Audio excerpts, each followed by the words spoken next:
요즘 날씨가 너무 덥죠. 비가 오면 갑자기 집중호우가 내리기도 하고요. 이러한 기후 위기에 대한 대응과 지금 너무 힘든 우리 농업 농촌의 대안으로서 남북 농업교류라고 하는 분야에서 열심히 연구하신 장경호 박사님 모시고 함께 이야기 나눠보겠습니다. 장경호 박사님 들어오세요. 아, 네, 안녕하세요.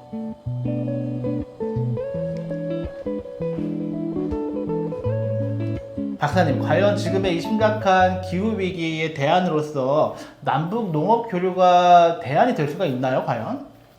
충분히 될 수가 있죠. 대표적으로 이제 예를 들어서 사과를 생각해 보면 네. 예전에는 이제 사과가 주로 우리나라의 남쪽 지방에서 많이 재배되었다면 지금은 이제 날씨가 따뜻해지면서 점점 그 재배지가 이제 북쪽으로 올라가고 있고 이제 농촌진흥청의 연구에 따르면 우리나라 사과 재배지는 앞으로 한 20년, 30년이면 이제 저기 뭐 강원도의 양구, 인제 이 정도까지 올라가서 더 이상 이제 대한민국 영토 내에서는 사과를 재배하기가 어려운 조건이라고 이야기를 하니까 그때부터는 이제 그 넘어서 네.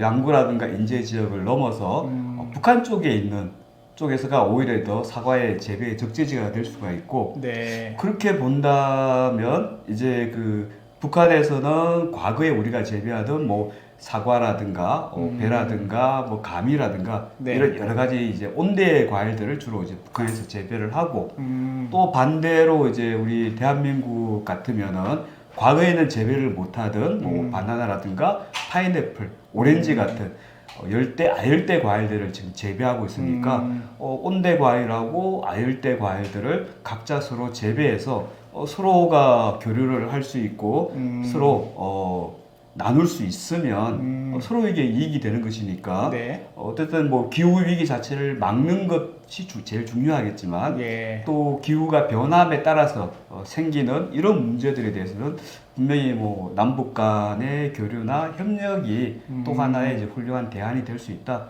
아마 그 단적인 사례가 이제 사과를 제가 들어서 말씀드렸습니다만 다른 경우에도 얼마든지 유사한 경우들이 있을 수 있겠죠. 저는 개인적으로 지금의 이 심각한 기후 위기 대안이 남북 농업 교류로 될 수 있다는 우리 박사님 말씀 전 처음 들어봐서 되게 좀 낯설기도 하고 생소하기도 한데 우선 지금 현재는 사과가 어느 지역까지 재배가 되고 있나요? 주로 이제 그 백두대간이라고 하죠. 백두대간 자락을 따라서 이제 가장 밑으로는 이제 전라북도에 있는 장수 그리고 쭉 올라가면서 이제 뭐 충주라든가 안동 그리고 이제 강원도 양양 이렇게까지 지금 올라가 있는 상태이죠. 지금 남북 관계에서 사실 이런 얘기를 주장하기가 좀 현재는 좀 힘들지 않을까요? 어쨌든 남북 간의 관계가 예전 김대중 대통령이나 노무현 대통령 때처럼 사람들이나 물자가 상대적으로 비교적 원활하게 왔다 갔다 할 수 있는 상황이 다시 온다면 그럴 때는 기후 위기의 대안으로서 뭐 과일이라든가 채소, 식량작물, 농업의 여러 분야에서 그렇게 서로가 윈윈할 수 있는 교류나 협력은 얼마든지 가능하다고 그렇게 생각합니다. 네.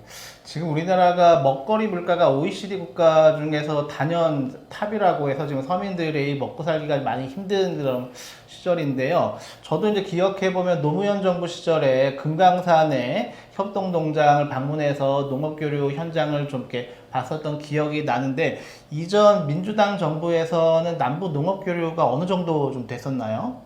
아무래도 그 김대중 대통령과 노무현 대통령 시절에 가장 이제 활발하게 되었었고 정부 차원에서도 남북 정부 당국 사이에 교류나 협력이 굉장히 좀 활발하게 되었고 거기에 더해서 민간 단체들도 굉장히 많은 지방자치단체 민간 단체들이 여러 가지 다방면의 교류와 협력 사업들이 굉장히 이제 활발했었죠.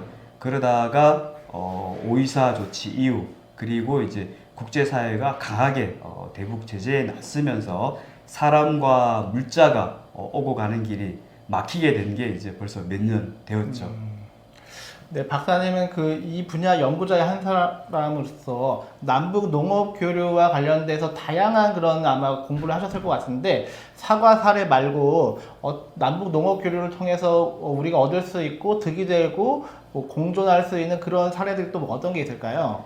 예전에 많은 분들이 이제 이야기를 했고 저도 공감하는 이야기인데 지금 우리 대한민국의 주식은 쌀이라고 누구나 다 이야기를 합니다. 네. 근데 그 쌀이 상대적으로 조금 이제 많다. 소비가 줄어들면서 쌀 생산이 조금 많은 것 아니냐. 그래서 쌀값이 늘 농민들 입장에서는 이제 걱정이죠.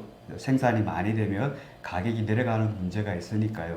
근데 그에 반해서 쌀을 제외한 나머지 이제 작물들이 있죠. 식량 작물 중에서 뭐 밀이라든가 콩, 그리고 뭐 조, 수수, 뭐 귀리, 호밀, 녹두, 팥, 우리가 익숙하게 들어봤던 쌀 외에 나머지 잡곡이라고 하는 건데 이 곡물들의 자급률은 사실 5%도 안 되는 거거든요. 지금 우리가 잡곡이 5%도 우리가 생산을 못 하고 있나요? 그렇죠. 그러니까 잡곡이라고 하면 이제 뭐 다른 잡곡 곡물들이 좀 화를 낼 수는 있겠지만 어쨌든 95% 이상을 이제 수입을 해야 심각한 되는 상황이구나. 상황이죠.